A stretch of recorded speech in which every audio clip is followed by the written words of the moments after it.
de notre salut mon dimanche, le 29 mars 2020.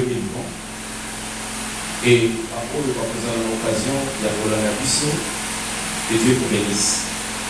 Nous vous saluons tous par le précieux nom de Jésus-Christ.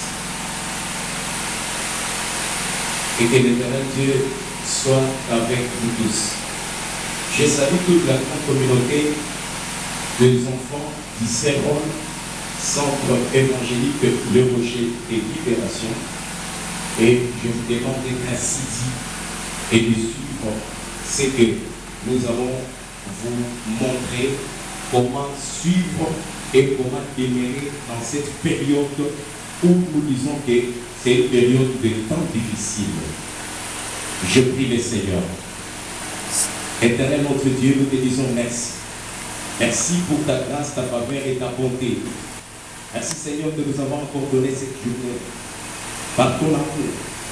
Seigneur, à ce temps de confinement où presque la moitié de l'humanité est dans la crainte, dans l'horreur et dans la peur, nous nous tenons debout devant tes enfants, Seigneur, pour leur parler de ta part. Laisse que ton nom seul soit loué, laisse que ton nom seul soit glorifié par le précieux nom de Jésus-Christ. Bien-aimés, je vous salue tous par le nom de Jésus-Christ. Je voudrais premièrement vous rappeler ce que nous avons fait la semaine passée.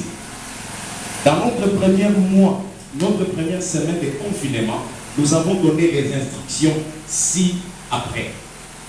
Il y avait 4 instructions que nous avons données aux enfants de Dieu. Première instruction, c'était prière maison. La deuxième instruction, c'était il faut faire les déclarations et la méditation de la parole. La troisième instruction, c'était le culte en ligne que nous allons vous mettre d'ici la fin de la journée. Et la quatrième instruction, c'était le respect des instructions sanitaires données par les autorités. Alors, pour cette semaine, bien aimés, nous allons continuer avec ce même programme. Donc, pour la prière maison, nous maintenons ce programme. Priez chaque jour. Et j'encourage tous ceux qui l'ont fait. Vous l'avez fait bien et Dieu vous bénisse. Chaque jour, nous allons prier de 6h à 6h30, de 12h à 12h30 à la maison, de 18h à 18h30 à la maison, de 0h jusqu'à X temps, selon que le Saint-Esprit vous instruira, vous allez prier. Et dans nos déclarations pour cette semaine, nous allons continuer à déclarer. C'est là où il y aura un petit changement. C'est ce que nous voulons vous montrer. Donc, nous allons changer les déclarations et nous allons vous les présenter. Et dans notre troisième instruction, nous aurons toujours des cultes en ligne. Donc, commencez à nous suivre chaque dimanche à partir de 10h en direct. Chaque mardi à partir de 17h en direct. Et chaque jeudi à partir de 17h en direct. Donc, nos programmes sont maintenus. Mais à une seule différence, nous ne serons plus ensemble à l'église, mais nous serons, chacun sera chez lui à la maison, et nous serons ici pour vous donner des instructions de prédication des messages que nous allons prier. Et comme quatrième instruction, continuez toujours à respecter les instructions que les autorités donnent. C'est-à-dire c'est laver les mains chaque fois, ne pas se saluer en tenant les mains, éviter de vous donner des bêtises, éviter des accolades. Donc, respectez la distance d'un mètre. Si vous voyez que la température dépasse 38 degrés, allez dans les centres appropriés pour qu'on puisse vous soigner et regarder si vous n'êtes pas contaminé. Bien-aimés dans les Seigneurs, que Dieu vous bénisse. Maintenant, nous allons suivre les instructions des déclarations ou les déclarations de cette semaine, comment cela va se faire.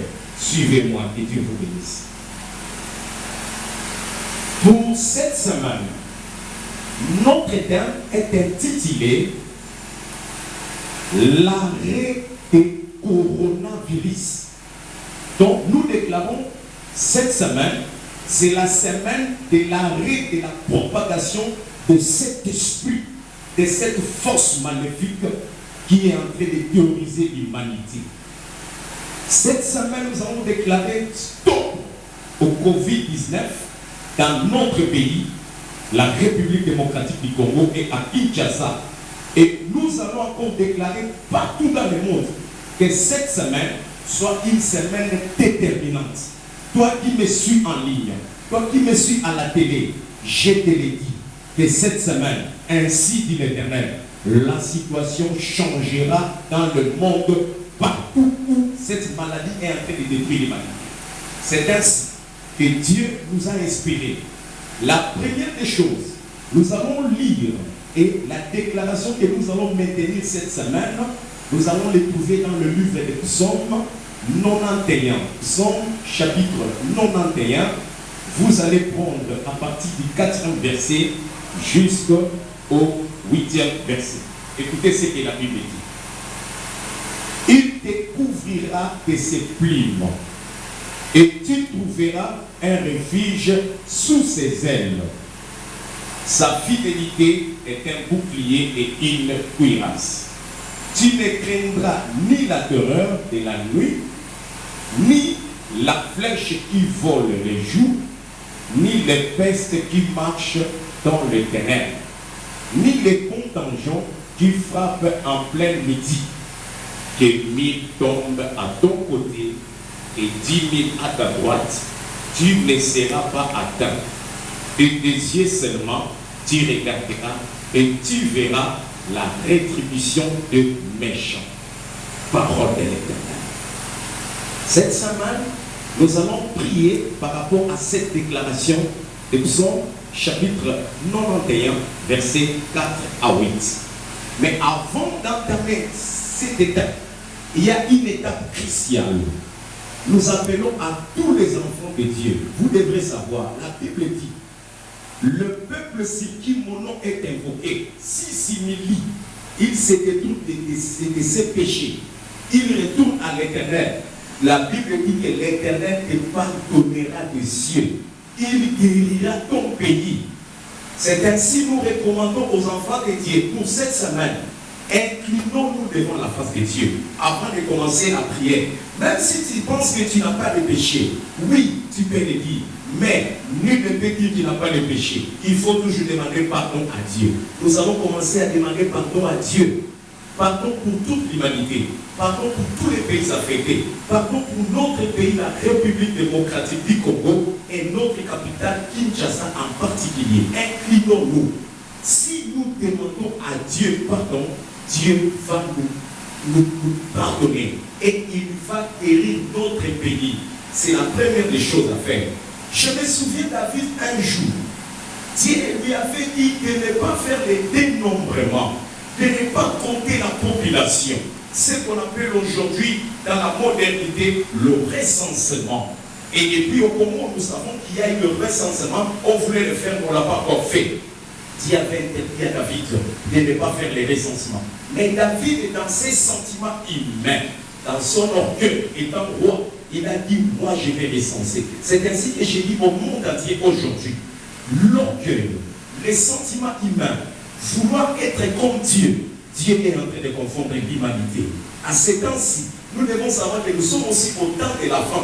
Mais au temps de la fin, Dieu avait déjà prédit, il y aura des maladies, il y aura des pestes, il y aura des pandémies, il y aura des guerres partout. C'est ce qui arrive.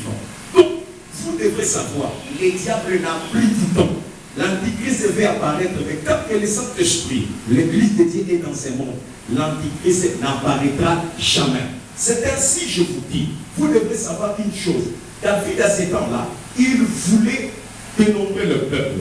Mais Dieu n'était pas d'accord avec lui.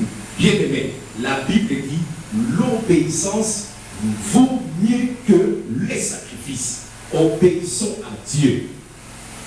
À ces temps-ci, même si tu as des immeubles, même si tu as des voitures, même si tu as des comptes à banque, tu as des actions dans les bourses du monde, à ce moment-ci, chacun est confiné.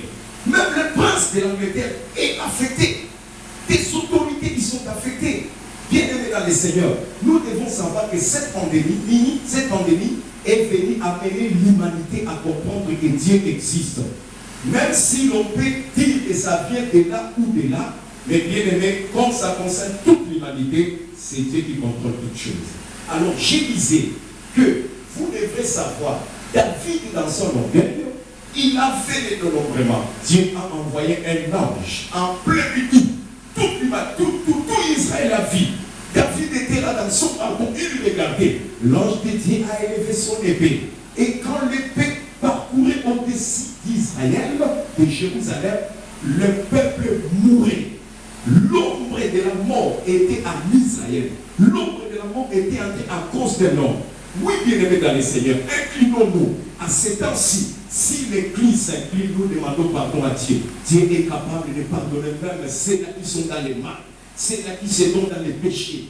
Bien-aimés dans le Seigneur, retournons à Dieu. Dieu va nous accueillir. Alors, à ce moment-là, quand David a vu que Dieu était en train de détruire le peuple, il s'est incliné devant Dieu. Il a demandé pardon, il s'est repenti. Il a dit à Dieu, pardonne-moi, parce que moi j'ai commis le péché, il ne faut pas punir ce peuple.